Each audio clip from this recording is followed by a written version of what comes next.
ditempatkan di PAN.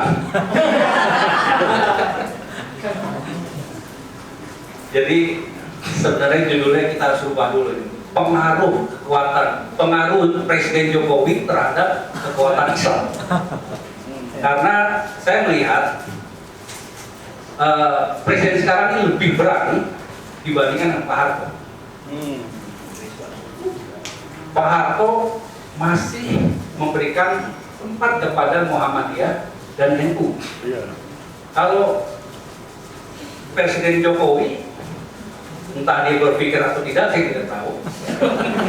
Tapi semua kekuatan Islam, baik organisasi politik maupun organisasi ormas Islam, termasuk kelompok-kelompok profesional atau ormas mahasiswa, itu semua diredam dengan menguasai juga media massa, sehingga opini itu beralih di media-media sosial. Tidak ada informasi yang baik dan benar terhadap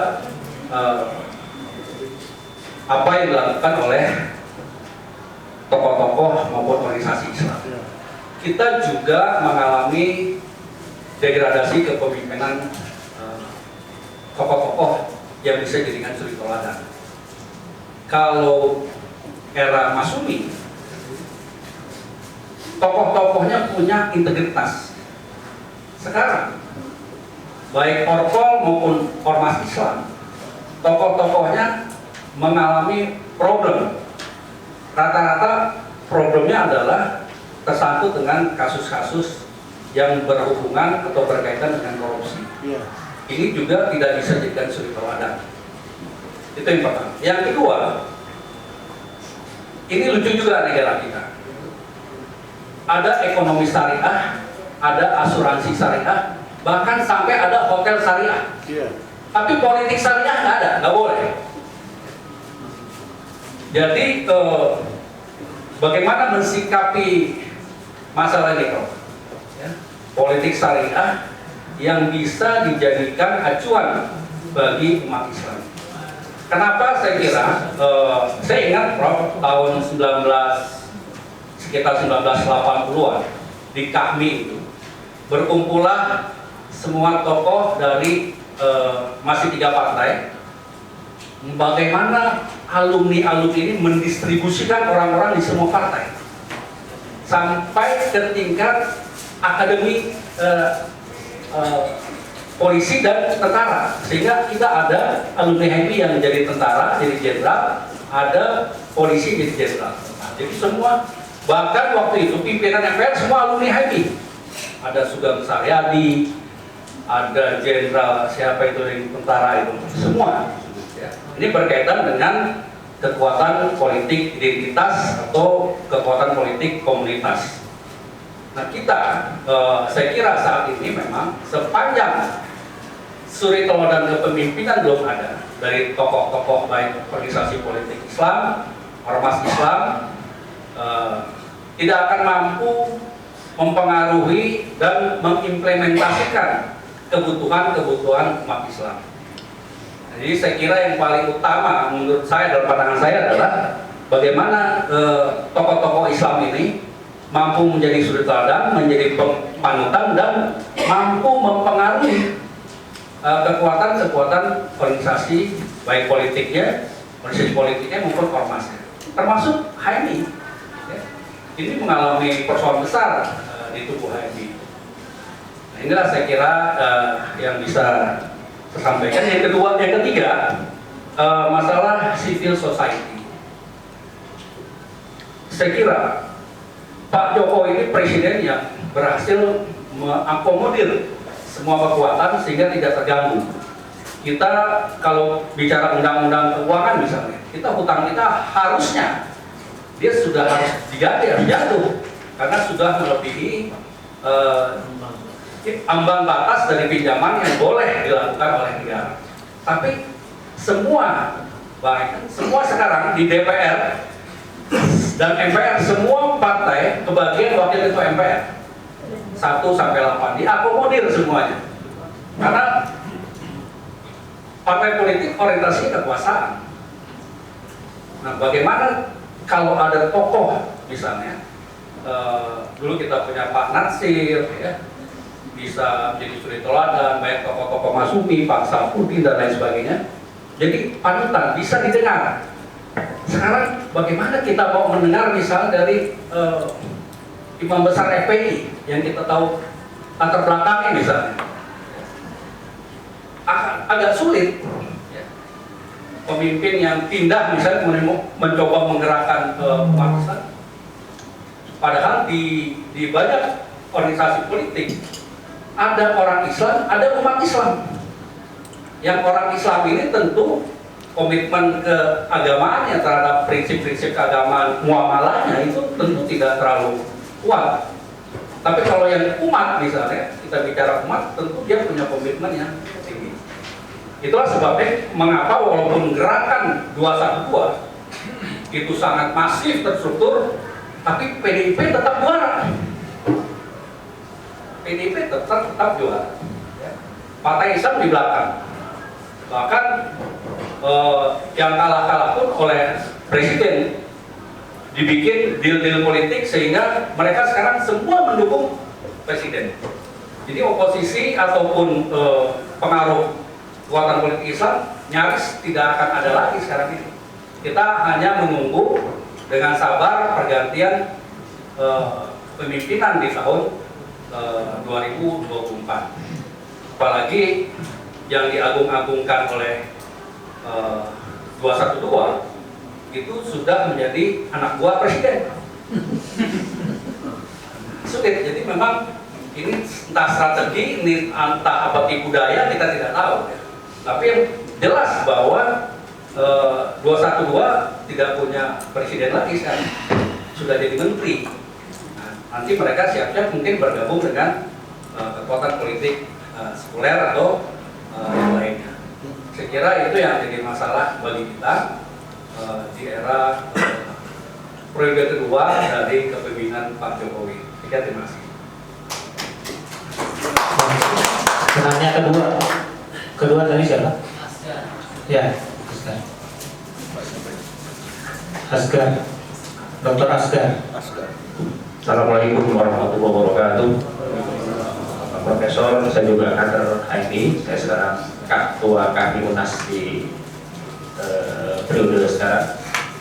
Yang saya tanyakan, sejak munculnya berita atau statement Bambang Suratio bahwa ada usaha-usaha untuk mengebiri partai politik dengan menyebar uang haram di sejumlah partai politik, disinyalir 1 triliun per partai politik pada saat ikut pesta demokrasi.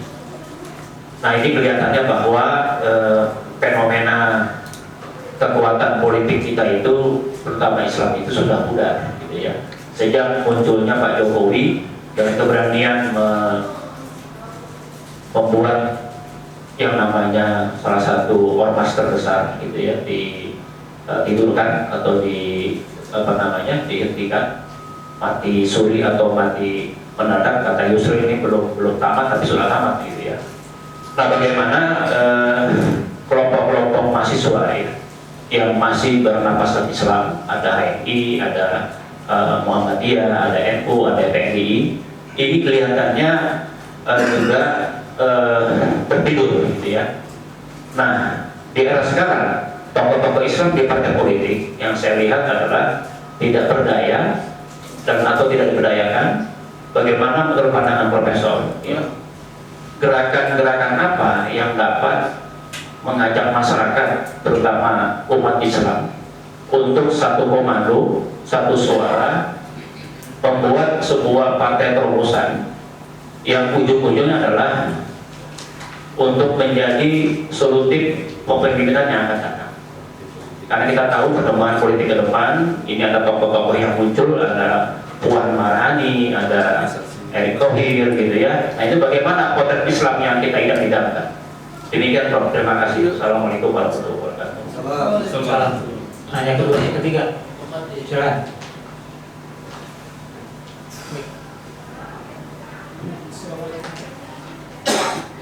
Assalamualaikum warahmatullahi wabarakatuh.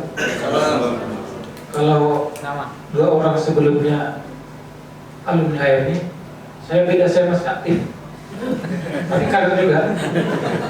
Siapa namanya? Kenapa? Kadin. Mukhadin. Insya Allah menuju alumni juga segera. Jadi tadi saya agak tertarik pada 3 basis atau 3 kelompok kekuatan Islam yang dijelaskan tadi. Saya melihat bahwa pengaruh kekuatan politik Islam dari 3 kelompok itu akan semakin sulit terasa pengaruhnya, karena di dalam juga ada pertempuran, bukan pertempuran, lalu kejam pertentangan satu sama lain. Ya meskipun tidak diakui atau tidak secara langsung, kita bisa lihat antara FPI dan NU sedikit ada kesulitan meskipun tidak secara langsung, tapi publik bisa melihat itu. Jadi artinya bahwa pengaruh kekuatan politik Islam akan semakin rendah karena adanya pertentangan di antara kelompok-kelompok Islam tadi. Bukan hanya ada 3 kelompok tadi, tapi di dalamnya lagi pecah-pecah lagi. Saya kira singkat saja karena mungkin belum alumni, jadi begitu aja. Terima kasih. Terima kasih. Saya mau nambah satu lagi. Maaf tadi Alvan angkat tangan dari pengamat politik kita. Penting. Ya, bukan pengamat, penulis politik. Ya. Assalamualaikum warahmatullahi ada wabarakatuh. pusat Saya tertarik pada uraian mengenai kondisi demokrasi kita lah.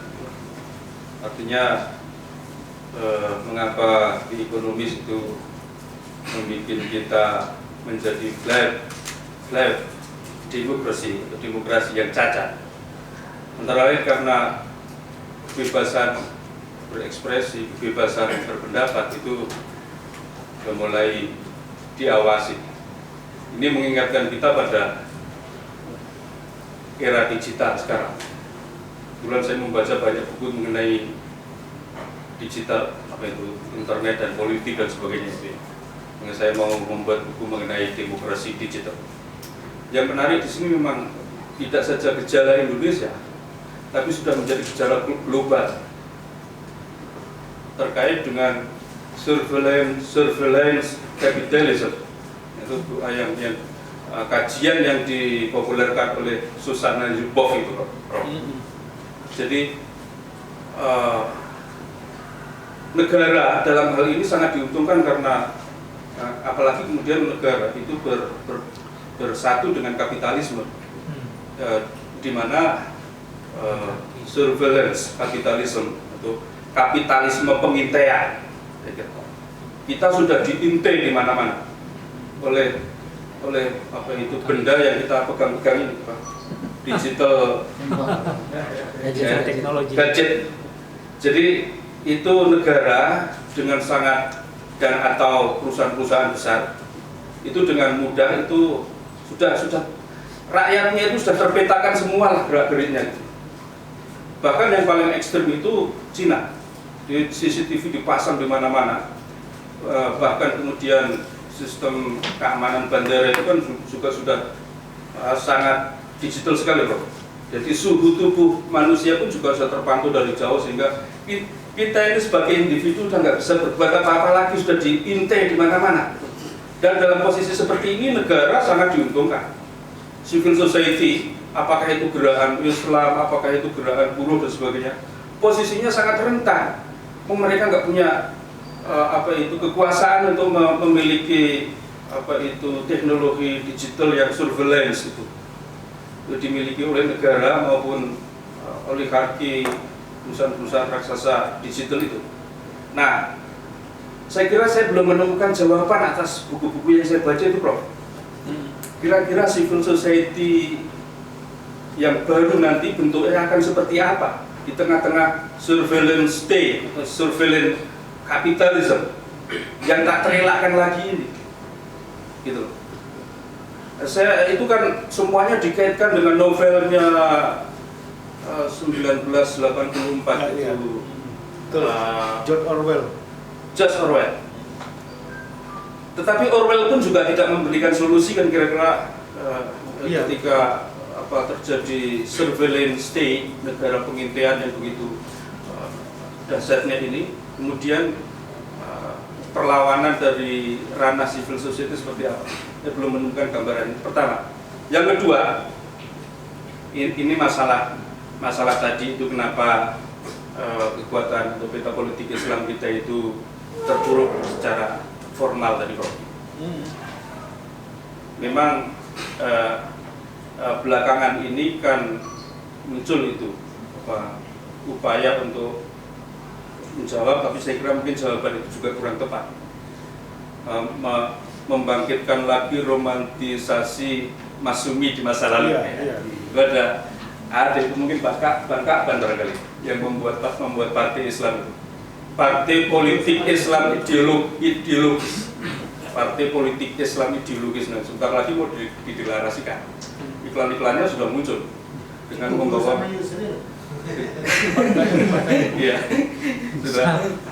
Nah, selama ini kan rumus romantisasi politik masa lalu itu kan sudah gagal gitu.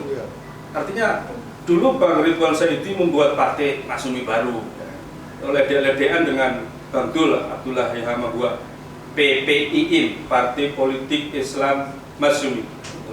Ini keduanya sambil lede-ledean, lucu banget. Nah, sekarang juga mau dimunculkan lagi. Ini rumus romantisasi politik Islam masa lalu untuk dimunculkan lagi di era sekarang juga barangkali kurang tepat. Kita masih belum punya gambaran, tapi 2024 itu saya kira mungkin peluang akan ada semacam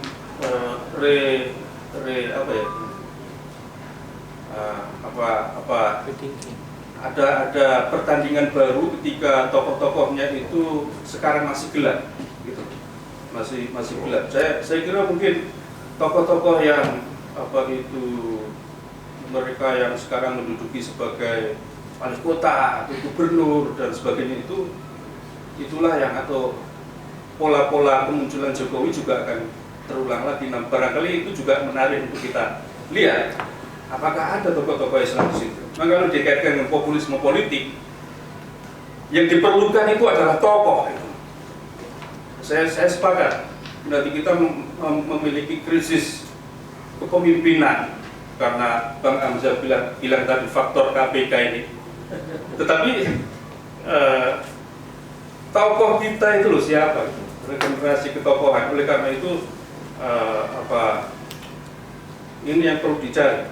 Padahal yang namanya populisme politik, kalau kita sekedar merujuk populisme politik itu adalah adanya tokoh yang terkenal.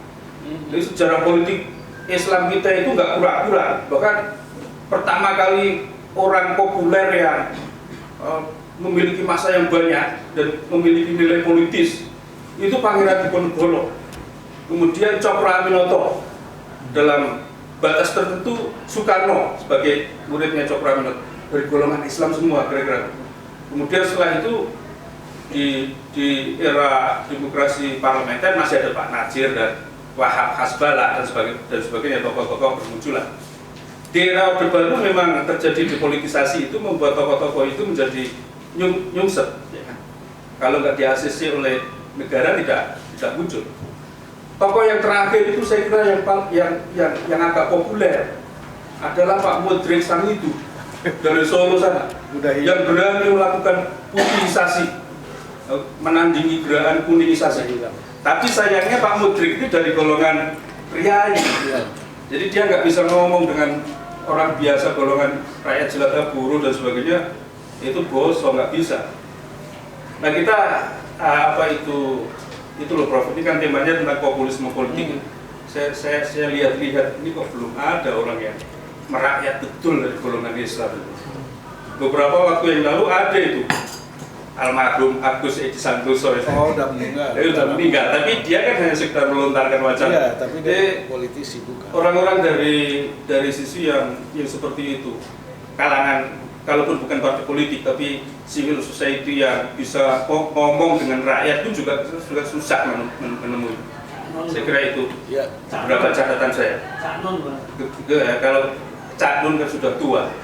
Cak Nun juga agak ada kader. Saya tanya Cak Nun, Cak, ini sebentar lagi kan sampai sudah wassalam juga dengan yang lain-lain. Terus kadernya siapa? Lu nggak ono kader. Kader itu juga akan muncul sendiri, tapi saya juga nggak tahu gitu kan. Sekian, terima kasih. Assalamualaikum warahmatullahi wabarakatuh.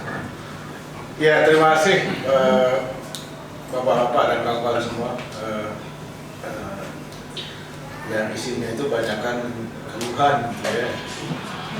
Nah, mungkin saya pertama mengusulkan kita perlu mental switch, jadi harus ada perubahan sikap mental, mungkin cara pandang dunia kita, kategori organisasi yang kita gunakan mungkin juga harus diubah, ya kan? Kalau misalnya kita lihat politik Islam terpinggir, tidak berdaya apa-apa, ya kan? Ini sebetulnya terkait dengan dua hal. Yang pertama, bukan mungkin yang paling pokok, dua hal, tapi yang paling pokok itu satu, yaitu nature of Indonesian Islam, watak dari Islam Indonesia dan Muslim Indonesianya itu. Ya, orang sering, kalau saya menyebutnya Islam yang akomodatif, akulturatif, ya, dengan budaya. Sehingga kemudian Islam itu menjadi embedded, menjadi melekat, ya, di dalam berbagai aspek kehidupan. Jadi kalau kita lihat sebetulnya di luar politik, Islam itu paling kelihatan ya di Indonesia, Pak Umar. Paling kelihatan, yang paling itu kelihatan. Saya pernah mendampingi, ikut dengan Pak Yusuf Kala Wapres gitu ke mana itu, ke Turki itu. Orang mendewa-dewakan Erdogan, ya kan, di sini paling hebat gitu. Tapi yang saya alami gitu waktu itu awal puasa gitu kan, saya kira Pak Budiarman Dubes tahu nih hal seperti ini, yaitu sidangnya mulai jam 4 Pak sore, terus berdatang berbuka puasa, ya kan, dikasih takjil, minum sama korma, ya, takjil lah. Tapi nggak ada skor untuk sholat maghrib, langsung aja itu. Padahal yang memimpin sidangnya Erdogan. Dan sampai jam 9 baru berhenti dengan makan malam. Sampai Pak JK bilang, wah ini nggak ada isoma, istirahat sholat dan makan nggak ada.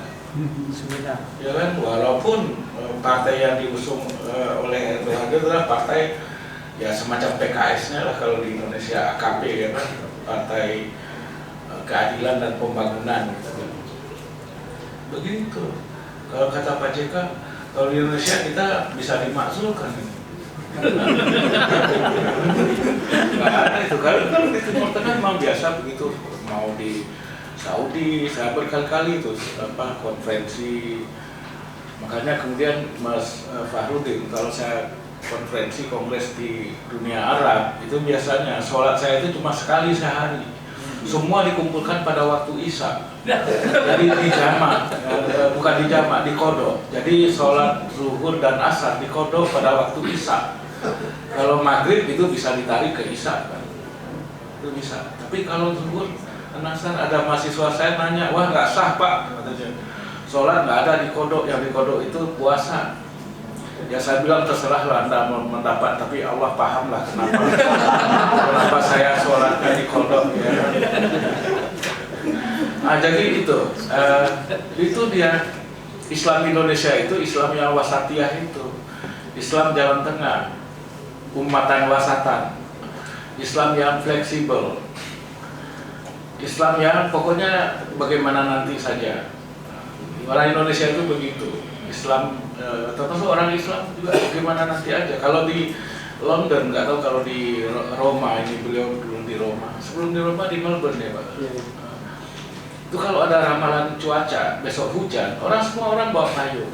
Di sini walaupun berbusa-busa BMKG bilang besok hujan, nggak ada yang bawa payung. Pokoknya gimana nanti aja. Itu dia. Itulah dia itu. Tapi jangan dibilang orang Islam Indonesia itu dengan sikap seperti itu melalaikan Islam. Enggak. Orang Islam itu menurut berbagai survei, orang Islam Indonesia paling taat itu. Sholatnya, puasanya paling, itu udah ada penelitian sejak 86. Profesor Niki Kedik melakukan penelitian. dan Profesor Rias Hasan melakukan penelitian itu mengenai itu. Jadi orang Islam Indonesia itu paling rajin, paling setia dalam soal amal ibadah itu Pak, yang formal itu. Walaupun tadi kita ngobrol dengan di ruang kerjanya dalam soal lingkungan hidup, kaum muslim Indonesia ini masih ketinggalan lah, buang sampah seenaknya dan macam-macam gitu. Islamisitas dalam soal itu masih rendah gitu. Tapi itu dia. Dan oleh karena itu ditambah lagi dengan faktor demografi. Demografi Islam Indonesia itu kan 88, hampir 90% muslim, minimal 88% nggak muslim. Jadi oleh karena itu tidak ada ancaman eksistensial yang berlebihan, yang besar terhadap Islam Indonesia itu. Walaupun orang DDI ya, saya kemarin konferensi di Kuala Lumpur, ada dari Dewan Dakwah Islamiyah datang Pak Muhammad Nur, itu adanya Pak Sidik gitu. Wah ini kristenisasi. Saya bilang iya, tapi dia dibesar-besarkan. Orang Islam sekarang itu nggak mudah lagi dikristenisasikan. Karena apa? Kalau ada bencana alam di mana-mana, di Merapi, di Lombok, dan di tempat mana saja, yang muncul itu filantropi Islam, dompet duafa, ACT. Saya bilang sama pastor-pastor, Anda pendeta juga. Saya bilang nggak mudah lagi Anda melakukan kristenisasi. Karena apa? Karena di lapangan itu yang bergerak yaitu. Kalau dulu mungkin organisasi Kristen internasional, Caritas misalnya, tapi sekarang nggak kesaingi, nggak bisa disaingi, nggak bisa menyaingi dompet duafa ataupun aksi cepat tanggap ACT atau rumah zakat atau Basnas, nggak bisa. Coba aja lihat. Saya tanya itu kawan-kawan di lapangan, bahkan Muhammadiyah itu punya disaster center itu dengan Mas Mahrudin ikut kerja, Ladismu dan sebagainya. Jadi luar biasa sebetulnya itu kemajuan-kemajuan yang kita capai. Jadi paling taat orang Islam Indonesia itu ya. Kalau di Timur Tengah, kalau bulan puasa, orang Muslim Timur Tengah itu rata-rata puasanya itu kalau di kampung saya disebutnya puasa ular. Puasa ular itu apa? Yaitu malam bangun, siang tidur. Oleh karena itu kalau kita mau berurusan di Timur Tengah, hindari bulan puasa karena kantornya pada tutup. Bukanya itu cuma sebentar, habis zuhur sampai asar. Asar tutup lagi gitu kan. Dari pagi buka nanti setelah zuhur jam 12:30, nanti jam 2:30 tutup lagi dia. Ya udah cuma segitu aja. Memang begitu. Tapi malam dia begadang, nggak pernah tidur dia. Kalau di kita kan enggak. Bulan puasa itu kayak nggak bulan puasa di Jakarta atau di mana saja. Macetnya tetap aja segitu. Kita kalau naik mobil jam-jam 4 gitu, pulang atau kemana, harus bawa cadangan untuk berbuka di mobil karena macet. Nah, jadi itulah bedanya itu. Jadi itu terkait dengan tadi itu, dengan karakter Islam Indonesia, karakter Muslim Indonesia yang seperti itu, fleksibel gitu. Jadi ada studi misalnya dari banyak orang, mungkin Alvan juga pernah baca itu, saudaranya Saiful Muzani ya kan, hubungan antara misalnya increase piety, meningkatnya kesalehan atau ketakwaan dengan politik. Nggak ada hubungannya. Orang Islam Indonesia semakin rajin sholat, semakin rajin puasa, semakin rajin bersedekah, beramal, filantropi. Tapi begitu datang ke kotak suara, ke TPS, dia nggak memilih partai Islam. Ya. Saya ingat tuh waktu heboh-heboh Ahok mau maju sebagai calon independen gitu, harus mengumpulkan KTP Pak Umar. Di PIM 1 itu yang mengumpulkan KTP, minta KTP, fotokopi, itu ibu-ibu pakai jilbab dan anaknya, putrinya juga pakai jilbab. Enggak, dan dia merasa bersalah mau mengumpulkan KTP untuk seorang Ahok yang Chinese dan Kristen. Enggak ada. Nah, itu kenyataannya seperti itu. Jadi oleh karena itu konsekuensi dari karakter Islam Indonesia itu, kita harus melakukan mental switch. Tidak lagi bisa melakukan dikotomisasi minna wa minhum. Minna wa minhum itu misalnya, wah Jokowi itu bukan dari kita, ya. Apalagi Kiai Ma'ruf Amin, ya kan, jelas-jelas orang, apalagi itu dari